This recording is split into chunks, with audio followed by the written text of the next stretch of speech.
ნდობა ძალიან მნიშვნელოვანია ადამიანის ცხოვრებაში და თქვი რა არის ნდობა რომ მეკითხებიან ხოლმე ყოველთვის მახსენდება ერთი მაგალითი. ცეზარი მოგეხსენებათ ადამიანი რომელიც აზანზარებდა მთელ რომის იმპერიას და რომელსაც ყველას ეშინოდა და არავის არ ენდობოდა ამ ქვეყანაზე და ყავდა ერთადერთი მეგობარი რომელიც იყო მისი მკურნალი ექიმი.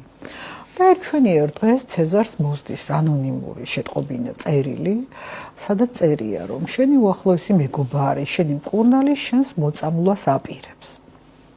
ამ დროს ეს თავს ცუდად გრძნობს, მკურნალი ყავს დაბარებული და მოდის ეს მეგობარი მკურნალი და უმზადებს რაღაც მიქსტურას დალიოს რომ შეუძლოთ აღარ იყოს და თან ამას კითხულობს. უსიტყვოდ მისცა მკურნალს ეს წერილი დაიკითხე უთხრა და ამასობაში სანამ ის ამას კითხულობდა ბოლომდე დალია.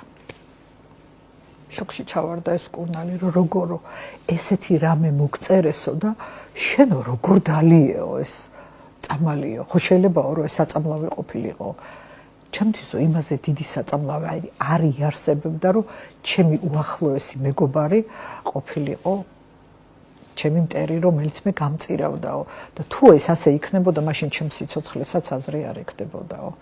აი ჩემთვის ეს არის ნდობის აი რაღაც ძალიან ნათელი მაგალითი.